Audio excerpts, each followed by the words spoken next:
ladies and gentlemen, is the jams of DJ Williams from the YouTube audio library, a more recent artist, by the way, whose music I downloaded all of it. It's like downloading a whole album. I was like, whoa, this is cool stuff. So I basically went on a binge downloading spree from the YTAL.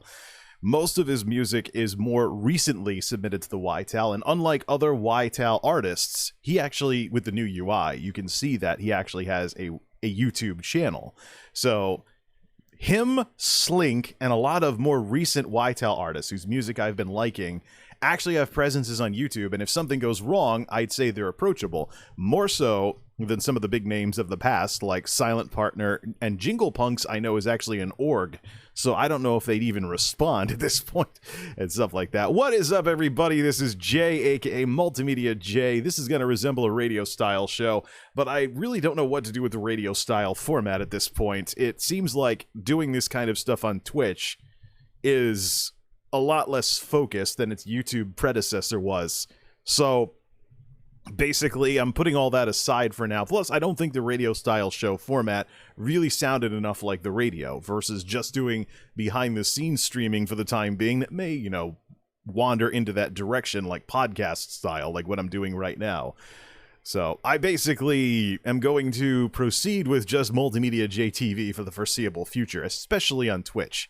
Because as we know, this is another one of those big copyright waves that is annoying the living daylights out of all kinds of creators. Twitch has their hands full right now, and Twitch streamers have their hands full with copyright problems, with the DMCA enforcement on Twitch having resumed as of 2 hours ago, 3 p.m. Eastern, 12 Pacific. So it's whatever Twitch is going to do with the new tools, rules, and systems that they've rolled out to give creators better control or whatever. It is now, we're now going to see Twitch probably go and repeat, you know, the past of YouTube, so to speak. Anybody who's been around for YouTube as they've developed their current copyright systems can tell you that your problem is not going to be whether or not you delete your VODs or your clips. The problem is going to be false positives. There's a lot of systemic stuff about Twitch that I find incredibly scary compared to what YouTube is like nowadays. So despite the problems I'm having on YouTube with the bogus copyright claim that I received for a YouTube audio library track, a track that's supposed to be whitelisted for use in YouTube videos and YouTube content and stuff like that, and not cause these kinds of claims and problems.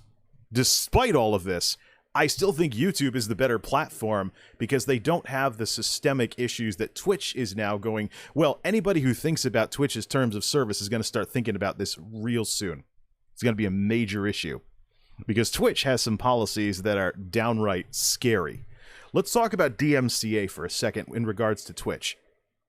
Copyright strikes on Twitch, unlike on YouTube, have no expiration. So 3 of them and you're banned. The only way to get your channel back would be to get the rights holder to retract a copyright strike.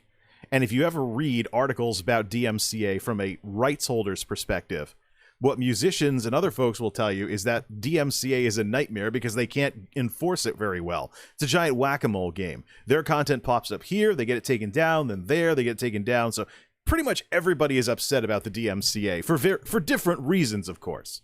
But Twitch doesn't have a work-off period for strikes yet, so you get permabanned.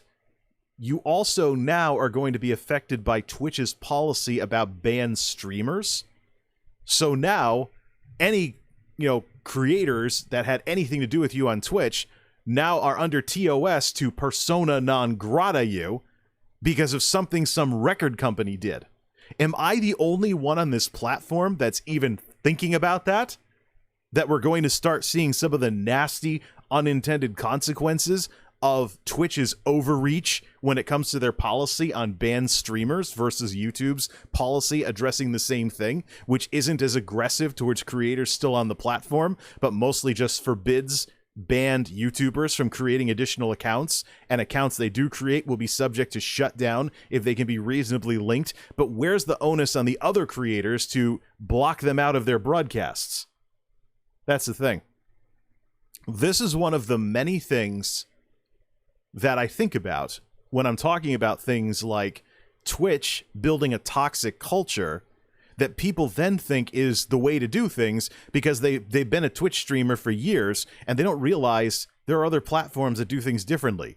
And so they take their Twitch vocabulary, their Twitch attitude, their Twitch whininess, their Twitch sense of drama, or even just the mere focus on personality streaming as opposed to general purpose streaming, and they assume that applies everywhere else. So VODs, for example, VOD is the term on Twitch for what's called a video on YouTube, and videos on YouTube are not second-class viewing experiences compared to watching a stream live. And yet, how many times have I seen... I can always tell when someone's a Twitch person when they go over to YouTube and they're talking about VODs. If I see someone talk VODs, or even that YouTube is a VOD platform, that is a Twitch streamer. They outed themselves as being completely, even when they're on other platforms, fishbowled by the lingo that exists on Twitch. So I'm very curious to see where exactly we go from here with what's going on with DMCA right now. At the center of all of this, and the title of the stream might suggest that, is a little something called the power of death. Many years ago, when I encountered my last round of copyright nonsense on YouTube, I called it the right of death, so to speak, because it was basically a rights holder could destroy your channel if they decided to change their copyright policy. And so the content ID claims you have on your YouTube channel turn into strikes, and you get terminated for DMCA. But nowadays, with discussions about very sensitive political issues like legalized euthanasia and stuff like that, right of death is turning into something completely different. So power of death sounds pretty nasty, but it's probably the term we should be using for this. All of this hoopla that I've been through, the Twitter storm, the multiple blog entries, things like that over the last just shy of 24 hours, is because of the power of death.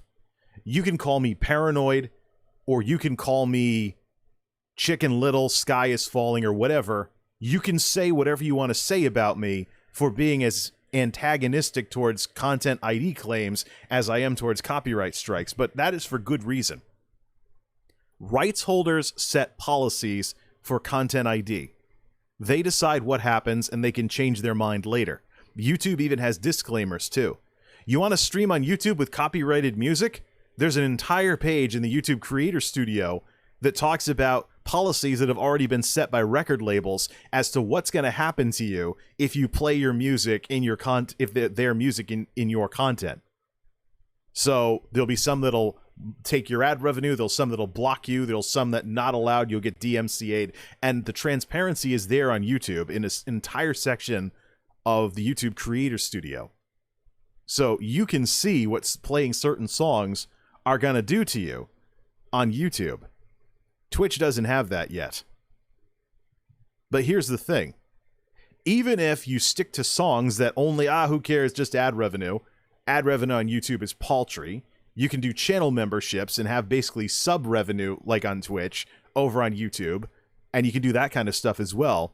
But for every single live stream that gets content ID'd, you have handed over the power of death, so to speak, to either a record company, a rights holder, or anybody that could gain access to or impersonate that rights holder's account. So there's a blog entry that I have from October of 2013. But forget that it's from October of 2013. Tell me how current this sounds with the current problems related to DMCA.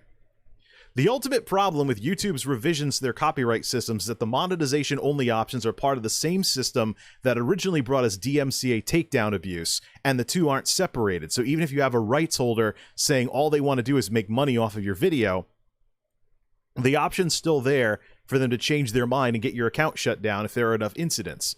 Plus, what if the rights holder messes up or gets spoofed, as might have happened to Sega with the alleged takedown spree by Sega of Japan over anything related to the Shining series? With incidents like this going on and the monetization and penalization systems being linked, there is essentially no difference between a content ID match and a copyright strike in terms of potential for trouble on YouTube, so why take the risk? Now, YouTube will say this is not a strike when you get content ID'd. That's technically correct, but it doesn't mean it's not a source of trouble on your channel. What's that word we keep saying about YouTube as a platform in terms of what it is? What's that word we keep saying over and over again that identifies YouTube and should be a directive, so to speak, for you to cater your content in a specific direction? What is that? What's that word we keep using? Evergreen. So when you upload something to YouTube, it's for the long term, not just the initial view, and with the live stream, not just for when the stream is live. It's the stream is live, there's the initial wave of viewers afterwards, and then there's the long haul. This incident that I'm dealing with a silent partner song that was refed into the Content ID system with different metadata and is being used to claim people's videos. That Content ID mismatch is absolutely ridiculous. And it's happening years later. These silent partner songs, I've identified 2 of them so far that will have this problem. They're in the Content ID system under something else, and they're both silent partner songs from years ago. And that is a major issue with all of this as to why this is such a problem. Somebody out there, some slimeball, is being essentially entrepreneurial by doing this. What they're doing, they're abusing a rights management service like what was that company called again? Label Engine? Yeah. They're using a rights management service to resubmit YouTube audio library music under different metadata into the Content ID system and claim revenue on people's videos. This is something that I was hoping wouldn't happen because YouTube even says it won't happen. Here is, ladies and gentlemen, once again, we'll have to let's relink the browser for security reasons. Here is, once again, the help account for the help file for the YouTube audio library.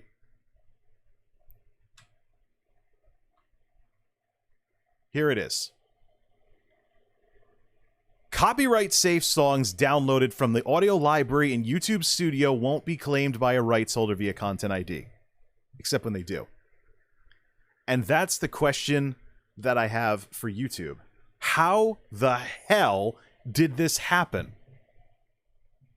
Why, given YouTube's fanatical, passionate, I would dare even say erotic love for deep scanner, creepy uncle algorithm technology, how is this even possible on YouTube? How? The Content ID system is a matchmaking system that matches audio. Why is it the case that somebody can do this with content from the YouTube audio library? How come when somebody tries to pull a stunt like this, the YouTube audio library, the Content ID system doesn't stop them because the audio they upload is a 100% match for the YouTube audio library? Why? YouTube leads the platforms in this kind of technology, and this happened. Why? Now, to share some of the resources, and again, I could live with this or whatnot. Oh, it's a mistake, whatever. But again, it's all about the right of death, or the power of death, as I should call it nowadays. The fact remains, whoever issues the claim, unless YouTube follows through on what they say they allegedly do, and terminates their access to Content ID because of abuse of the system, unless YouTube actually steps in and stops this creator, they have no reason to stop. So, this is all stuff that I've been tweeting about for just shy of the last 24 hours. I mean, and this all ties back to the power of death. Even if you can get Content ID'd instead of copyright strikes, the power of death has still been handed off to someone else, and you are no longer in control of your own destiny, even on YouTube. And it's sad that I see Team Purple commentators saying these rosy things about YouTube. Oh, yeah, Content ID, there isn't, it's not like Twitch, it's more developed. Yes, but it still has the same fundamental problem. Your Content ID claims today can turn into strikes tomorrow.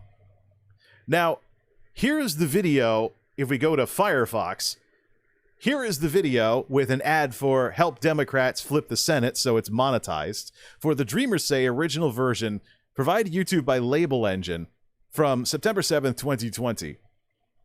By What Happening, supposedly Ghetto Funk Cardinal Sounds, released December 2019.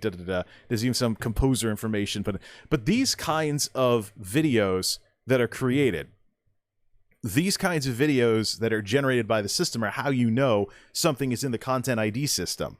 So another example that I can dial up right here, but I have to be extremely careful because it's copyrighted music. So I'm going to mute this, and I'm going to look for, actually, let me just go to my Twitter, even though it's not signed in on here. Twitter.com/MultimediaJay. I have to make absolutely certain that this does not play. But I actually posted this the other night. It's probably monetized, so I can probably stop it at the ad.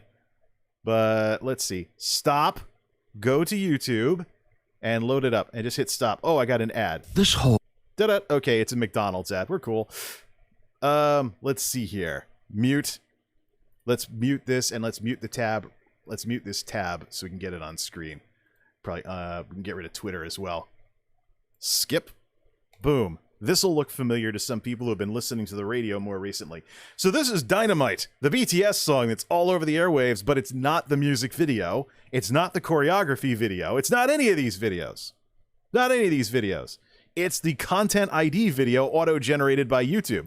Big Tan TV, provided to YouTube by Big Hit Entertainment. Dynamite BTS daytime version, released on August 21st, 2020, auto-generated by YouTube. This is the Content ID version of BTS's Dynamite song. And it'll play the song if you go to this video on YouTube. You listen to the song after some ads, this time by McDonald's for me, and you actually have recommended videos. Here's the choreography version, Iron Man Challenge BFA, here's the official music video, and there's a whole bunch of remixes and stuff that are going to show up as well. But you can actually listen to this song here, and it's like watching a music channel on a cable service. There isn't much for graphics or anything, but you have a picture and you have the music. So, not going to play it here for copyright reasons, but this is actually a perfectly fine song or perfectly fine Content ID video to be on there, because if you dig around, who is Big Hit Entertainment? They're the company that owns the rights to BTS and several other bands. So, this is actually something where, this nonsense is not going on. What matters to me is that this exact same thing is happening with YouTube audio library tracks, and the problem with what's happening with these YTAL tracks is it's the exact same problem that was the original reason why I left royalty-free music. Let me load up some other tabs, too, to illustrate the old problem still in play here. And we probably should do a lot of muting as well. So, let's see. So we got the Dreamers Say, etc. Where is that? I mean, I've showed this in the blog entry as well. But let's load it up. Let's load up Smart Sound. There's a thread for this as well. So I'm going to load some things up for YouTube and freeze. Keep it muted. And this is also muted. Oh, I got an ad too. So here we go. Yeah, okay. I don't even have to show the graphics for this. So this was the issue that I had many years ago that led to me going to the YouTube audio library in the first place. So let me just change out my, get the Twitter off the screen there. Do I have two of them open? Yes, that's why. So let's get rid of the Twitter. Let's just minimize this, and it should pick up the other one instead. Nope, it's not picking it up. Ha! Let's relink it. That's the thing I got to figure out. I might as well just re-add the source in here as well. So let's do Leap of Faith Full Throttle. So this is Smart Sound. This is the Smart Sound library. This is what I used for years. If I found royalty-free music that I wanted to use as a theme, initially YouTube didn't require a commercial license, but as monetization developed on YouTube and stuff like that, this became the sort of thing where you wanted to buy the commercial license. So this was one of the last, I think this was the last song that I bought. $49.95 for a license these days. There is no more non-commercial license because commercial and non-commercial have been blurred together. So this is an example of the $50 a song that I'm talking about here. And if we go down here, from a familiar 80s rock hit, this cut can take on any sport or area of high achievement. The fat synth, steady drums. It's basically Van Halen's Jump, but not Van Halen's Jump. So Same style, it's a pastiche, basically. Composer Ron Comey and Rick Rhodes, ASCAP. There's the ownership splits for composers and publishers. Now, I had this song going all the way back to 2007 when I used it for an intro to multimedia video I did in 07. Years later, this showed up. This is Calorie Crusher stopped and an ad, so you can know that it's monetized.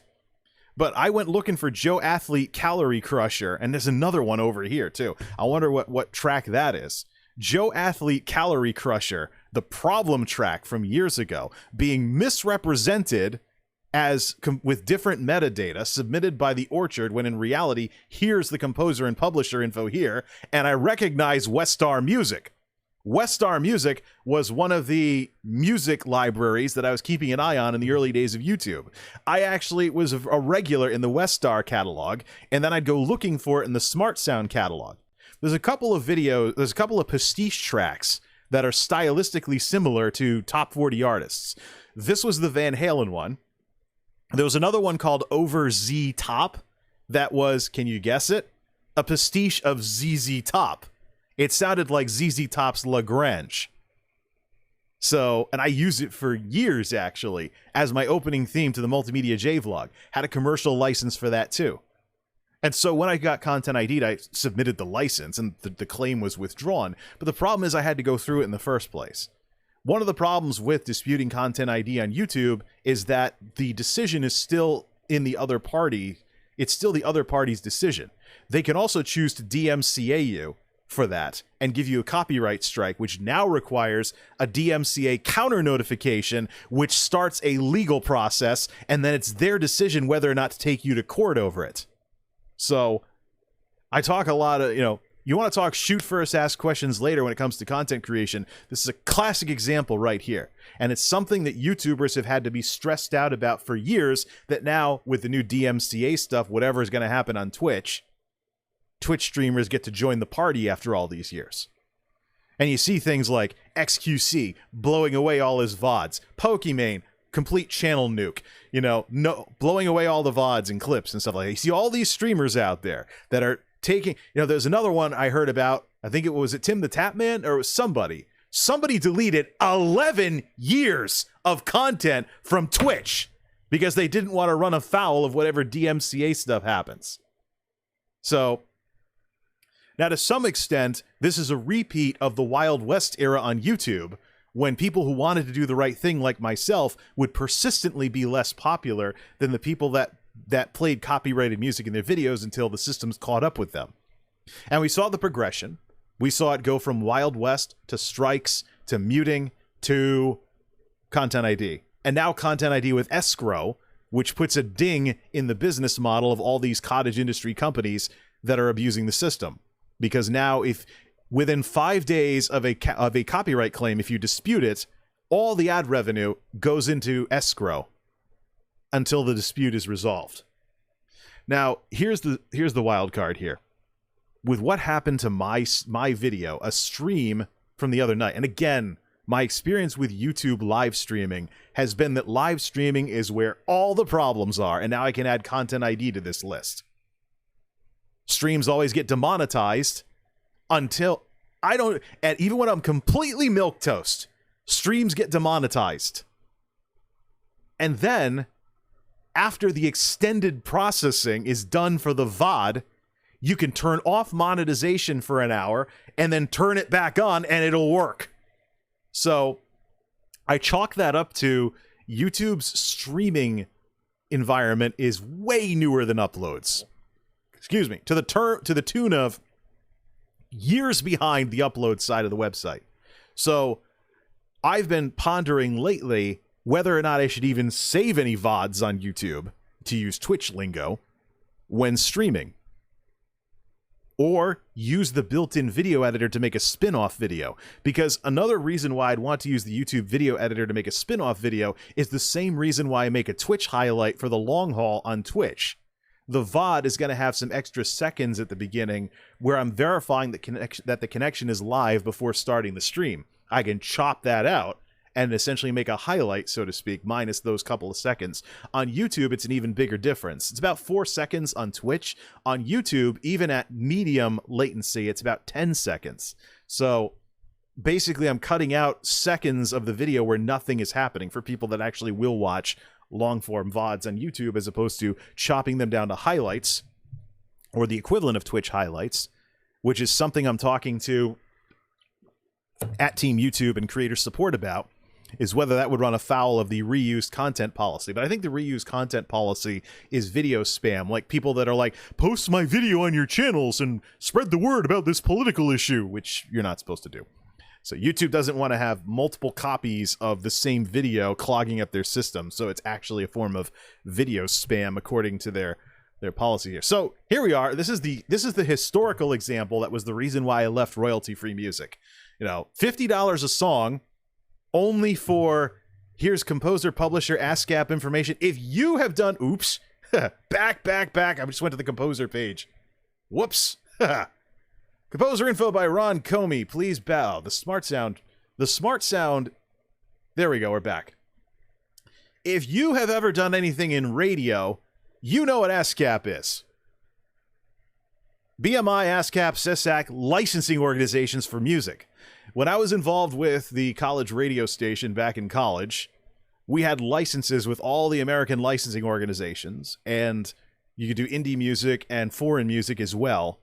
But for any top 40 stuff, you could bring in CDs and MP3s and play them, because the station had a broadcast license to broadcast the music. It was all licensed through all these alphabet soup organizations, ASCAP being one of them. So this is a very familiar name for me, which makes me wonder why Calorie Crusher hasn't been DMCA'd yet. Although 500 views in 5 years, who knows? Why hasn't ASCAP DMCA'd Calorie Crusher? So I think part of what might be going on, and we're going 100% speculation here, I think part of what might be going on here is that this track, this Van Halen sound-alike track from back in the day when I still used royalty-free music, Leap of Faith. This Van Halen sound-alike track, pastiche if you will, had a commercial license. So you could actually monetize projects you were working on if you bought the commercial license. Those were the 2 licenses that were available. And this is also one of the reasons why I went to the YTAL as well in the early 2010s when it became available, because I had a mixture of licenses.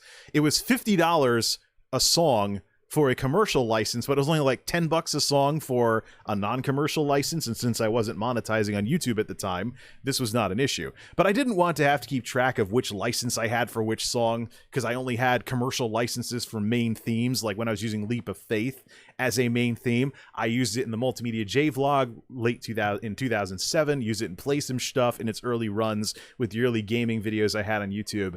And so there was this thing of having to keep track of all the licenses, what was commercial and what wasn't. Did I want to do monetization later on? How would I handle that? I wanted to just avoid all of that. Plus, I had content ID problems with something I paid $50 a song for, even though I fully intended on using it as my main theme in my videos for years. So it would basically be like buying music for a very long amount of time. So, no. But yeah, Joe Athlete Calorie Crusher, still out there. Holy crap, all this time later, still out there.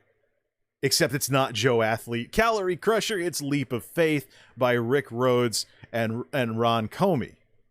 And here's the ownership split, composers and publishers. Let's look at the other stuff in the album, these $50 songs here. Base Case Scenario, I had a non-commercial license to that, used it in a couple of videos. It's basically a bunch of slap bass. It sounds really cool.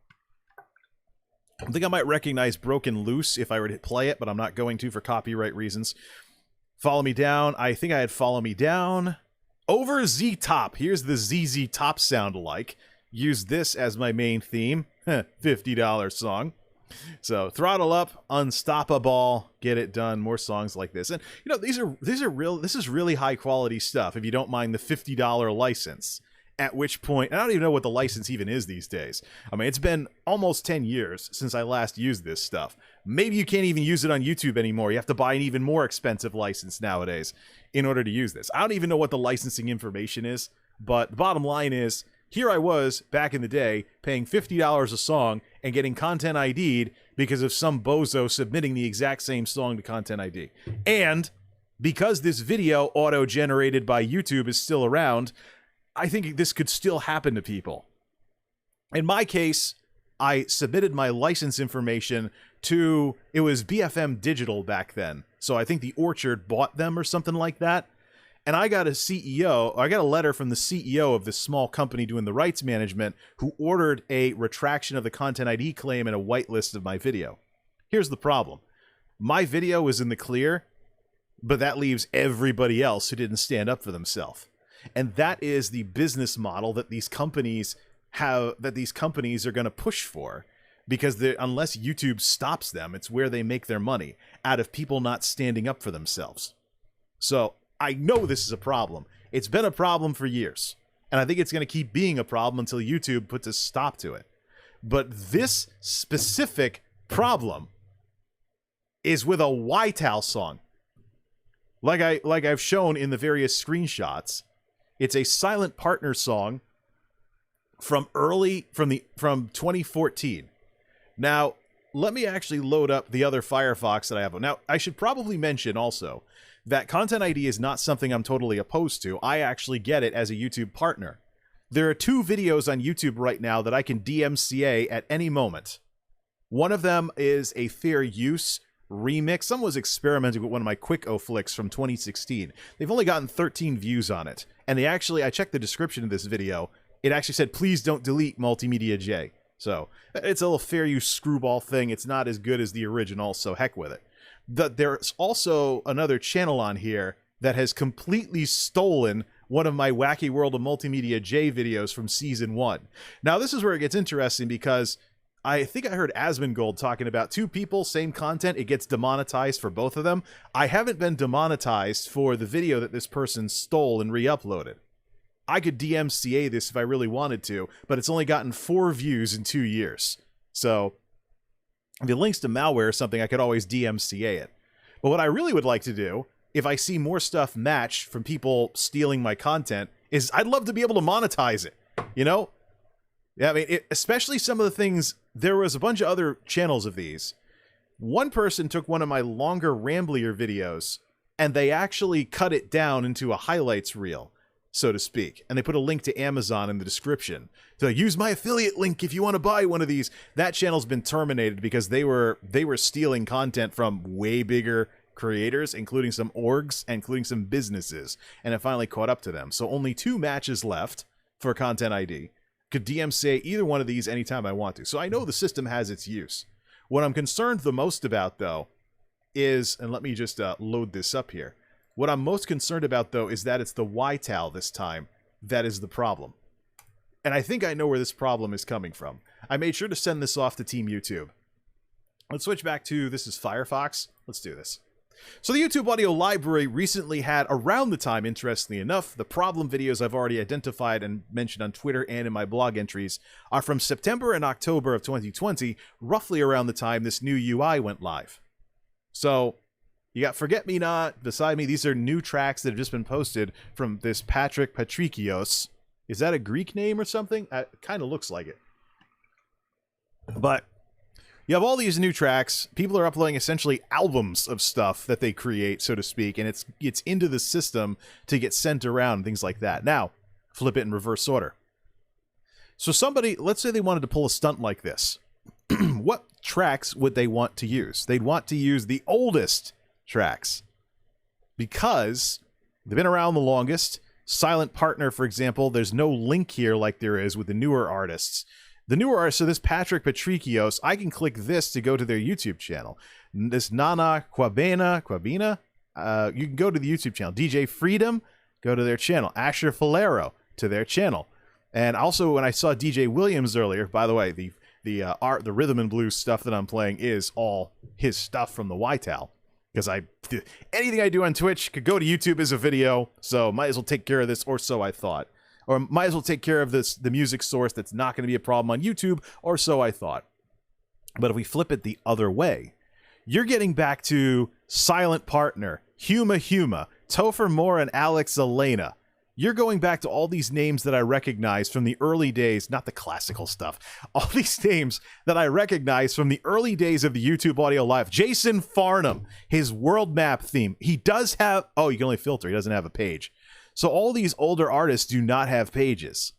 So we can go to page 2 even, without getting out of 2013. Grieg, Topher Moore, Alex Solana, these are all names that I'm very familiar with from years of using the YouTube Audio Library. But this is also the stuff that people are most likely to have used in their videos. Where's the world map theme? This is from September of 2013. So if somebody took this and they pulled this stunt with this track, they have years of Newegg TV videos that will be matched with the system if YouTube doesn't fix this from the early 2010s.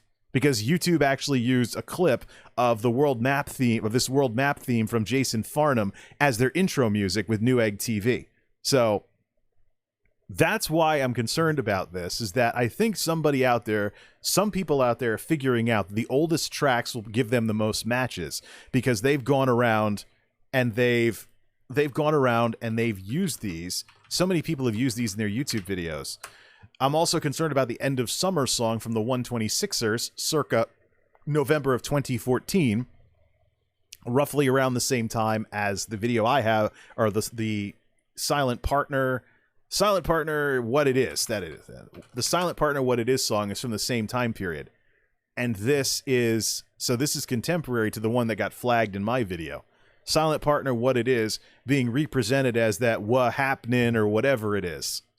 But it's actually Silent Partner. And in my blog entries, I have chronological, dated examples that there are videos on YouTube of people like, hey, look, this is in the YouTube Audio Library. Use it in your videos, that predate the so-called music videos of these renamed tracks by years. What happening? Hot hit came out last year. No, it's Silent Partner from 2014. Literally the exact same song. And this is why I'm like, YouTube, you have deep scanning technology that can scan my video and read text off a PowerPoint slide and hook me up with SEO with the folks mentioned. The example I gave in my ranting stream was Amaranth. I don't watch Amaranth. I have told the systems on both platforms not to show me your content. Why? I want nothing to do with anything she does. Why? Because she was friendly to the idea of copy striking someone in some Twitch clip. Maybe she deleted it because of DMCA by now. But until I find out that she's publicly apologized and doesn't support that stuff, I don't care how popular she is. I'm not having anything to do with her on Twitch or YouTube, because I don't support creators that could potentially do stuff like that to other creators. So the issue here, if you want to consider that, doink. The issue here, deal with a spammer. Hold on a second. All right. So the issue here is that if you have, well, this is content creator baggage, but why is this possible on YouTube when the Content ID system already works this way? It scans audio. How come you're able to resubmit these tracks at all and have it go through? How does that happen? Because I've comparison listened to both the tracks over and over and over again, and there's no difference between what this company is saying it is and what it actually is. And I have videos that predate the supposed music videos in the Content ID system by years. So, but if we look at the UI, probably forgot what I was going to say earlier, but heck with it. If we look at what I was going to say in the before YouTube gets rid of the UI for the classical version, here is the older version of the YouTube Audio Library. Notice what is missing. You don't see when stuff was added, so it's a lot more nebulous. The genre, the mood, do you need to attribute it for Creative Commons? You see all of these old features, and you can download stuff this way. But what you don't have is the date added. So if somebody wanted to pull a stunt like this, had no real way of doing it unless they were a massive connoisseur of the YouTube Audio Library. They had no way of doing this until this UI revision. So this is why I think call me paranoid all you want. I think there's going to be more of this. And it's going to be mostly stuff from the YTAL that is older and whose artists maybe don't do stuff on YouTube anymore or something along those lines. Some people may say, well, why are you talking about this and things like that? Why are you talking about it? Isn't it going to make the problem worse?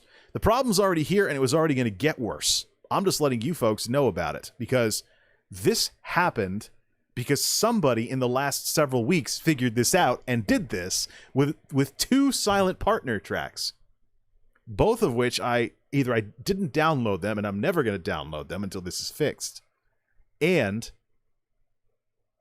these 2 tracks I have taken out of the rotation. So even if I had background music going for this discussion, even if I had that going, it wouldn't play. So here's Jingle Punks. Now, this is interesting because let's look at these dates here. 2013 to 2015, no YouTube page, but that's because Jingle Punks is actually an org. Do they have a legal contact that I can contact? I think they're an org, actually. Find Your Sound with Jingle Punks, an award-winning company it's a creative agency. This isn't actually an organization. So, which browser is this? This is Firefox. Here's Jingle Punks' website. So, if I see this happening with Jingle Punks tracks, I wonder if there's some kind of DMCA or legal contact with them that I could contact to let them know this is going on. So I at least have a paper trail, if you want to call it, or whatever. I at least have some leads if I see this happen with a Jingle Punks song from 6-7 years ago that's still on the YTAL. So, but where is Silent Partner? Where is somebody that owns that can demonstrate that they own the rights to Silent Partner music? Where is that? And this is the thing. If you don't know who these people are, even if it's the YTAL, with what's going on right now, don't play it. Because there are newer artists, and there are artists that have YouTube channels. There are artists that have YouTube channels, and they're a lot easier to contact, even without leaving the platform. So here's Slink, for example. Does a lot of beats and stuff like that, has a YouTube channel. DJ Williams. Just discovered his music this week. Sub to his YouTube channel. Love the R&B. Love the funkiness of the rhythm and blues. My dad would like this music. I mean, maybe this could be the music that gets my dad to want to be a YouTuber. I don't know. But he has a website. Or he has a YouTube page. So I can just bounce right over. Check social medias. If there's something going on, I say, hey, this crap's going on with your song from the YTAL. Anything you can do about it? Or do you have a lawyer or whatever or something? I don't know. Or can you DMCA it or something along those lines? So 75 and lower, that's the awesome one. That's the one that got me interested in his music. So really awesome stuff, by the way. Definitely check it out on the YTAL. But this is the thing.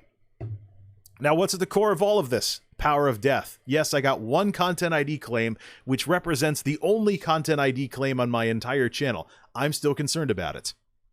Because, number one, this could turn into a strike if the rights holder changes their policy. Let me actually go digging for that real quick. There's have different music in your video. There used to be a list. Is that still there? Can I get to it through Audio Library Classic? You learn about YouTube Audio Library. Where is it? Return to YouTube Studio. There used to be a page that talked about if you use music and whatnot, Audio Library. Having a hard time finding it. Let's see. Let me try Googling it. YouTube have different music in your video. Because that's what the link used to be. How to legally use copyrighted music in YouTube videos. Check its copyright policies at the top of the audio library to open the music policies screen. No, this is from LifeWire. This is from the beginning of the year. So, okay, so it's called music policies. Let me see here. Free of music sound effects. Is it even still in there? Audio Library Classic? Nope. Nope, can't find it. We gotta find YouTube music policies. They used to have a list. Maybe it's gone now. Which would stink because it's transparency that's not being kept up on. Usage restrictions on claimed music. The music policy directory. Oh, here we go. What happened to the music policies page? There used to be a music policies page linked to the audio library, etc., etc. See here. It's being discontinued. it is being discontinued. Oh, okay. So this actually got... All right. Bingo. Here. All right. Now we're playing some catch-up here. So, okay, a little bit of a ding in the transparency of what's going on here. Usage restrictions on claimed music.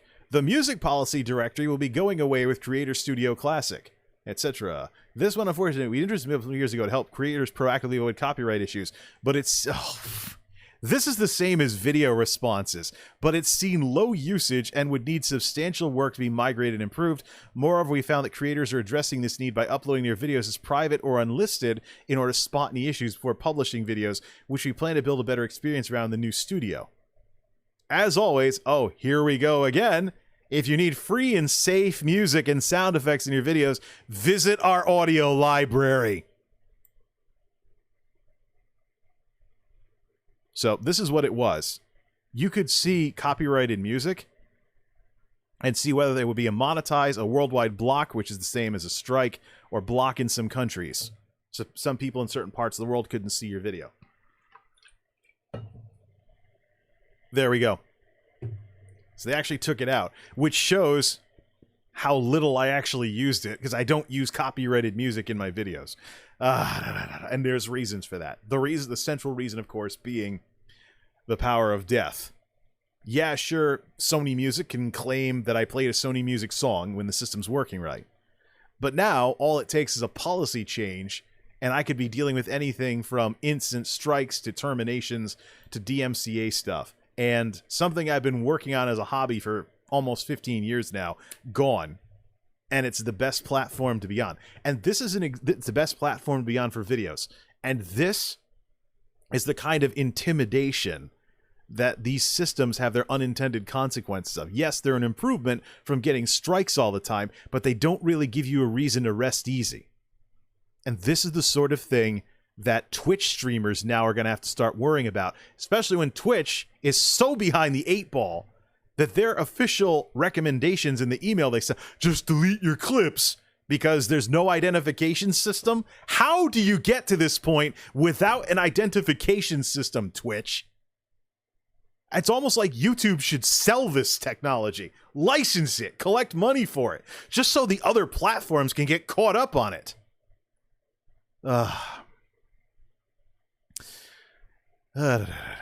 So what's next for me?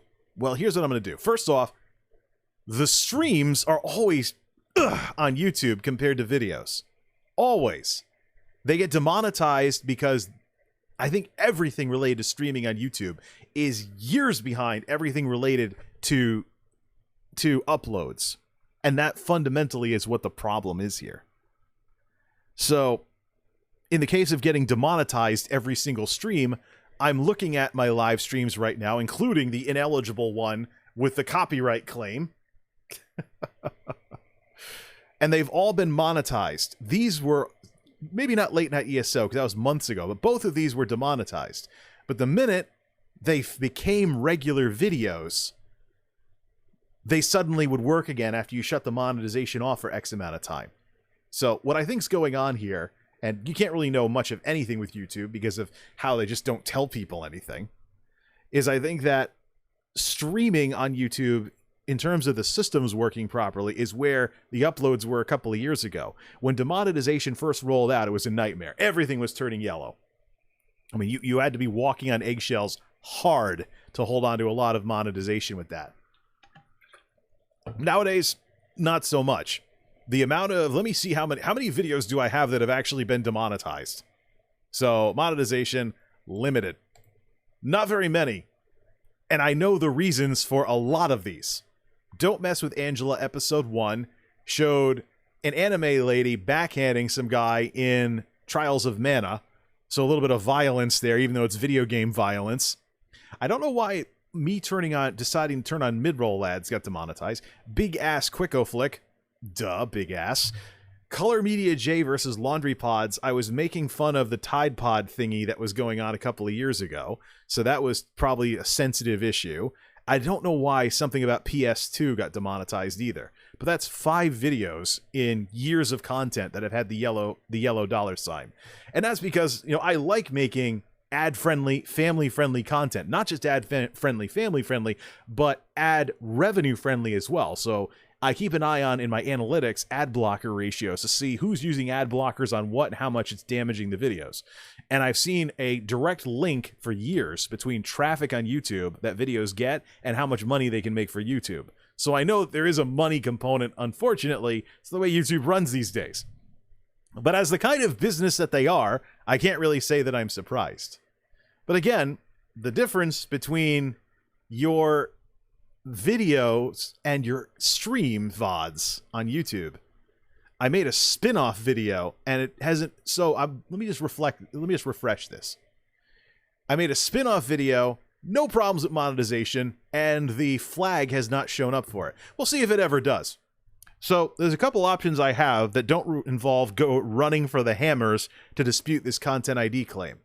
I can get rid of the VOD and use a spin-off video and see how long that goes and see if the system screws this up again, because this was the first time I've ever had anything like this with a YTAL song.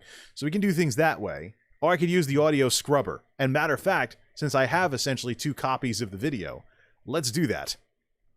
Let me actually resolve the claim by using the beta scrubber. Let me actually resolve the copyright claim right now by using the beta scrubber and see how terrible it makes me sound. Because it should use a noise gate. But keep in mind that by doing this here, let me just get Firefox. By doing this, I'm actually scrubbing out. Scrubbing out a YouTube audio library song.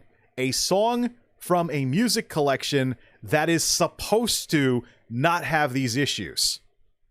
Continue. If you're able to mute the copyright song, we'll update any viewing or monetization restrictions on your video. The video will remain in its current state until the process is complete. Let's see what happens. We're not doing mute all sound, we're doing what should be a noise filter. There is a decibel difference between the song and me talking. That should be enough for a relatively crude noise filter to pick it up. So we're going to see what we can do with this. And we'll see what the results are. So, yeah. All right, so while that's going, okay, what else can we talk about here? Well, that basically is it. As far as this whole YouTube audio library thing is concerned. The big issue I have is that this is not supposed to happen, and YouTube's own official help documents say you will not receive a content ID claim from using music in this collection. And versus Twitch Soundtrack, which sounded like it was going to be a Twitch competitor to this, but it works very differently. I did get the Twitch Soundtrack thing working, and I validated with my VOD that I have it set up correctly, that the music will play when I'm live, but it won't play when the video goes anywhere else, even to Twitch's own archive. So that works, but do you really want to have an environment where the music is okay when you're live, but then your VOD becomes a lot more boring because there's no music in the VOD? So this is all part of, I believe, Twitch putting an overemphasis on live content. I'm just keeping an eye on this. Can I click away from it and see if it finishes? YouTube Studio. See here. See details. What the? Oh no, it's unavailable while video is processing. Okay, we'll see what happens to the status of this video. But in terms of Twitch Soundtrack, Twitch Soundtrack runs off of technology that is very, very similar to the Twitch watch parties. Basically, your stream gets married up to something off of Amazon's video system. And that's how it's not DMCA, because you're actually watching through Amazon Prime the copyrighted content. There's a very strict warning when you do a watch party stream that if you have the video in your stream, it is still DMCA-able, because yes, it is. You have copyrighted content in your stream. So this marry-up technology was kind of adapted into audio for Twitch Soundtrack. You have a music player, and you can pick various tunes and background music and things along those lines. And what it'll do is there are 6 tracks in OBS. Track 6 becomes VOD audio, so that's what's going to go to the VOD. Basically, 2 audio streams go out to Twitch, live and VOD, And the VOD one will get processed by the plugin in OBS. I haven't tried I don't use slobs, so I don't know if the slobs one is any different. The plugin will actually scrub away or block, I should say, the audio from being part of the music from being part of the audio stream. So the VOD will actually get so how long does this take? It takes about 20 minutes. It takes about 20 minutes to process. And then we'll see what it sounds. It takes 20 minutes to process monetization, so I don't know how long the scrub process is going to take. We might just come back to it later and just preview that, but as it stands, I think YouTube streams are better off being made into spin-off videos than keeping the VODs around. But anyways, the whole thing with Twitch Soundtrack is that it's an interesting idea, but one of the problems I have with Twitch is that VODs, it's practically a derogatory term. Who goes to Twitch to watch VODs? Unless it's a streamer you really, really like. Who? Anyone? Chat, anyone? I'm waiting. Nah. I think we know at this point, if we go to Twitch, if we actually go over to Twitch, it can be a real mess. So, if I go to... even just searching for things. Let me actually try that. Twitch.tv. We'll just mute whatever's playing. Let me go to my own channel here. It's probably going to start echoing. Mute Twitch site-wide, please. Okay. Regular browser. Nope, we gotta minimize that other one. Does that get rid of that? Yep, see, nope, that's still not there. And now I'm getting never-ending echoes. Now I'm getting never-ending echoes here. So let's just close this completely out. Let's just close this. I'm getting confused now because of one browser window being this and the other browser video being that. We're done with that. Okay, now we gotta link it up because this browser's busted. Avast Secure Properties. Let's do this here. Avast Secure Browser. There we go. The power of death, the real DMCA problem. Again, yes. You don't want to hand away control of your channel indirectly by doing this. Oh, Hassan it's not auto playing either. So let's search for something that somebody using let's look for something that somebody using Twitch might be interested in. How to play League of Legends. This is me trying to search Twitch the same way I'd search for a how-to video on YouTube. Hey, welcome. I watch VODs. Yes. I watch VODs too, but again, it's only for streamers that I really, really like because VODs inherently are just footage. So what do we have here? We have Lol Tyler 1. We have people streaming live. Then we go down to how not to play League of Legends.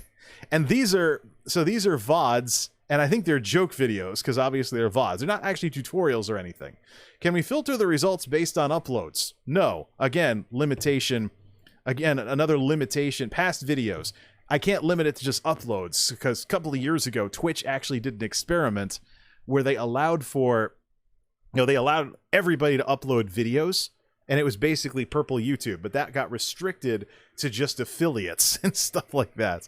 So, how not to play League of Legends, learning how to play League of Legends, how to play it for beginners, remembering how to play League of Legends. These are all replays, as we'd call them on YouTube, because VOD is video on demand, like pay-per-view or something. So I'm just looking for something basic here and I can't find it. So I was looking for something really basic and I can't find it. Now if I go over to YouTube, let me just actually go searching around on YouTube and see what comes up for the results. Is this thing done yet? I don't know how long it's going to take to process. Let's not wait around for it. youtube.com/MultimediaJay. We might just come back or something or make a video about it. 60 FPS slowdown trick. Let's pause this. How to play League of Legends. Not all of this is because of the differences in the search engine technology, but there we go. Bada bing, Firefox. A complete beginner's guide to League of Legends. How to play League of Legends. Ultimate beginner's guide to League of Legends. Instantly improve your mechanics with 10 proven tips. League of Legends. So I can actually learn how to play League of Legends. Some of this, though, is also because of what I call user-based conditioning. People know they can make how-to videos on YouTube and upload them and do things that way. Not so sure that people streaming on Twitch are doing a how-to stream, and that's when you would get a situation where you have to take a look at, how does the search engine run? If it runs fine, then what's the issue? The issue is people don't really know yet that Twitch has that functionality. But I found that the search engine technology is rather primitive. And you have to use, if you learned about how to use Google 15 to 20 years ago, if you learned about how to use Google way back in the day, then that really applies to Twitch. Let me just bounce right on over here.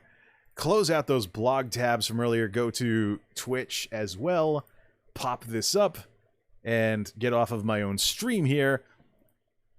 Now, the interesting thing about this is if I search for MultimediaJay radio style, which I have the vertical bar and the things like that, it actually will pop up. We're going to have to relink the browser? Yes, of course. I got to fix this. Might as well remove and... I wonder what happens if I remove and reinsert the source. Boom. There we go. Sayonara Mixer. It's 4 months, 2 months, 3 months, kind of a round robin here of what comes up. But because I actually, I've basically used metadata, so to speak, to link everything together. Someone looking for radio style shows can look for a wide variety of stuff, apparently. More on Twitch, Copyright Mageddon from 4 months ago. Copyright Mageddon at Twitch from 5 months ago. This is from the last round of DMCAs. Discord ain't all that. Discord ain't all that. Streaming sucks. Streaming without streamers. Yeah, I make fun of streaming from time to time because it does have some pretty notable limitations versus making videos, particularly the flexibility, being tied to time slots. Some people are here and there, and we've talked about with some graphics the differences between a video view and a concurrent viewer on a live streaming platform. Let me see if this thing has finished up yet. It's been what, nearly 20 minutes? No, it's still going. Still going, and I still can't access it because it's still processing. Well, we're not going to hold anything up while this is continuing here. We'll check it out later. Maybe I'll do a tweet or something like that, see if it makes me sound like I'm underwater. Fundamentally, though, I think that the future of my streaming on YouTube is going to be spin-off videos because there's just too many technical issues that I've been running into as I've streamed on YouTube. Live Control Room is fun. It's cool and all. And it actually has snappier technology than even Twitch's player. If I watch my concurrent counter, it is slower to update on Twitch than it is on YouTube. So when I'm streaming in the middle of the night and a couple of people are stopping by, coming and going, I can see those people coming and going. Whereas there have been a couple of times on Twitch when I've been surprised by people showing up. And people start chatting before the number updates, even on screen 2, which is faster because that's actually a copy of the stream that's running, so I can see what the audience sees. Turn the sound back on, I can hear what the audience hears as well. So fundamentally, maybe we should make a PowerPoint slide for this. I don't know. The power of death, what it boils down to is if somebody else can in any way take down your channel, it is something you always have to worry about. So the only way to avoid this is to maintain, so to speak, an environment where you don't have to worry about it. And that means not using copyrighted music, knowing how to use the copyright system, knowing what alternatives are available if you don't want to risk a dispute turning a content ID claim into a strike. But fundamentally, if you read about DMCA reform on Capitol Hill and the politicians pushing for it, there's a very, very, very good case being made that, hey, this law came out in 1998. What is the internet like nowadays versus 1998? So, in terms of where I go from here, knowing that this is going on, let me see if I have transcoding today, so maybe I could do some game streaming or something. So, obviously with no music, but could always do something along those lines as well. Could always come back and do some game streaming later on. But the real DMCA problem that we all have to worry about is power of death. And that is, even if Twitch develops to where YouTube is tech-wise, and you can have claims instead of strikes, is your channel still in danger if something changes? Now, we just found out the hard way that YouTube has actually removed the content or the music policies page that used to tell you what your copyrighted viewers, what your copyrighted music would do to you. So YouTube has removed the one tool that you really had that you could actually do with that kind of stuff. Seeing who's here. Hey, let's wave to everybody. So YouTube actually has removed the one thing that could tell you if you play Katy Perry, this is what's going to happen to your stream. If you play BTS, this is what's going to happen to your stream. If you play this will happen to your stream. That's gone now. So you don't know anymore. So you got to be careful. So we've taken a step backwards. Yeah, I know the music industry is persistently stuck in the past, but how many more decades, if you read up on the history of how they've opposed technology, how many more decades do you have to have with the music industry doing this stuff before you think that it's something intrinsic to the industry, that they're always going to be old-fashioned about things? How much longer does that have to happen? Seen it in the 2000s, seen it in the 2010s, and now I'm seeing it in the 2020s. And now, of course, we have all these streamers out there that are just nuking their entire back catalogs because Twitch can't even get something working that identifies what the problem issue is. Now, Devin Nash talked about use the export feature on Twitch to send everything to YouTube, and that then just get rid of whatever flags in YouTube systems over there. Yeah, but you don't want to get a copyright strike because of stuff that's private. We're talking scanner technology that's constantly going behind the scenes. So what got flagged in my case was unlisted. It wasn't actually published yet. And private videos could have this happen as well. So the system's out there and it's scanning away. The question is when the system catches up with getting around to scanning your content and matching it up against the back catalog. But at the center of all of this is YouTube, quite frankly, being caught with their pants down, as it were. So much technology, so much scanning technology, so much downright creepy technology on YouTube.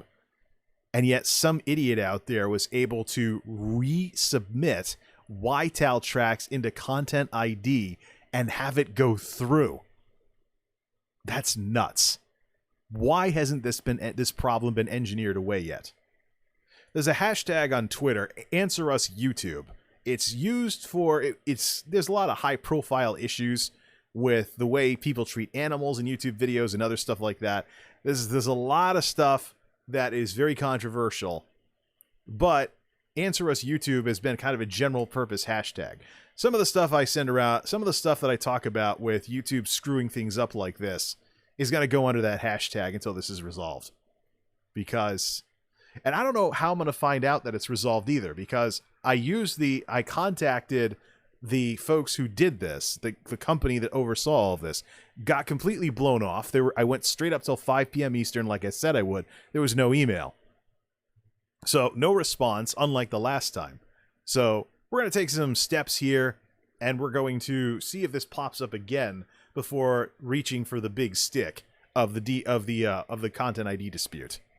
So we'll exhaust all possibilities for that first before we start doing stuff like this. And here's the thing. If I know that these two Silent Partner songs are problem songs, so why not just get rid of them from the YouTube Audio Library, or only use YouTube Audio Library songs by people with pages? The new UI lets you see their pages. So why even bother with that? One last check of the Creator Studio here. Let's see if it finished processing. Looks like it. We'll see how long it takes, but as it stands, I think the spin-off video is going to be the way to go. Unavailable while processing. We'll see how much longer it takes. But we're not going to hold things up. So that's it. I mean, Twitch is catching up to YouTube. People are going to have to deal with DMCA on Twitch, much in the same way that YouTubers have had to worry about stuff for years. And the reason why we've had to worry about stuff for years is because of shoot first, ask questions later. The problem with Twitch DMCA is not going to be that Twitch is developing tools or they're going to auto-delete your clips or whatever if there's copyrighted music. The problem is going to be, number one, what slips through. Number two, what's falsely flagged. Because any system in its infancy like this can be abused. You got to be worried about false positives. You can't just worry about... You got to worry about false positives here. You can't just worry about what slips through the system, as Mr. Nash talked about. So, what could still get claimed? Forget what could still get claimed legitimately. Let's talk about what could get claimed illegitimately. Considering the premier platform in the world for this kind of technology has had problems with people misidentifying royalty-free and now YTAL music for years. That Joe Athlete Calorie Crusher video has been on YouTube for over 5 years now. and we know it's wrong. We've shown the actual real metadata and the fact that it's licensed by ASCAP. We've shown that, and it's still up. Submitted to YouTube by The Orchard, a company that's known for this kind of thing. Or at least it was years ago when I was looking when I had these kinds of problems. So, there's where our real DMCA worry lies. You know, one of the things I'd like to think that Twitch could do is do things better than YouTube by learning from their lessons. YouTube was the pioneer that had to figure this out. Twitch has the opportunity to maybe try and one-up them. Will they? Who knows?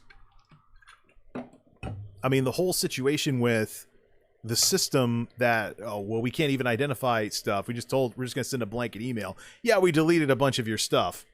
You know, why? We know why. We know that it's all about the ongoing problems of people using copyrighted music, and quite frankly, the popular people using copyrighted music are benefiting from it, just like back on YouTube in its Wild West days, people that use copyrighted music would be more popular than people that were trying to do things the right way. So this is, in a sense, fixing an old problem on both platforms. But at the very same time, here's what I think is next with Twitch streamers themselves. There's a little something in business called a shakeout. We're going to see some streamers who were riding the wave of the copyrighted music they were using either risk getting banned or stop and take a big popularity hit because, you know, you find out that the stuff they were working on just didn't hold its weight. And that really, I mean, it actually, you cede the argument to the record companies if that happens with you. See, I want to be able to play top 40 hits in my streams. Yeah, well, doesn't that say that what matters in your streams is the music instead of what it is that you're doing? That you feel like you're going to lose so much by not playing that music. See, that's the thing. We can talk about the RIAA being stuck in the past and being stuffy all we want. We hand them the win, with argument-wise, when we feel like we can't make things work any other way. Considering some of the streamers that I really care about and like what they do have to basically retool everything they do from scratch because of this DMCA thing, it'll be interesting to see how this pans out. But even if it pans out, even if all the big streamers stay big and find ways to do that without copyrighted music, the next thing we need to watch for is what happened at YouTube. False flagging. The system not working right. Or, in the case of what's happened with the YTAL, someone finding a way to live DMCA, someone playing stuff in Twitch soundtrack. If you can think of it, this is one of the screwed up ways in which people operate. If you can think of it, somebody out there might be trying to do it. It's just people can be so messed up and so twisted. Who's live right now? Anyone worth raiding? Nah, let's all just have some fun this weekend. Unless you want to raid Caseytron or something. I don't know. Anyways. So that's it. I mean, power of death, the real DMCA problem is that Twitch people are going to find out what YouTube people have had to worry about for years and why. What happens next? Who knows? Social media is youtube.com/multimediajay, twitter.com/multimediajay, twitch.tv/multimediajay, and multimediajay.wordpress.com. The video is still not done processing, and I will not be waiting for it. Till next time, this is MultimediaJay signing off. Thanks for stopping by.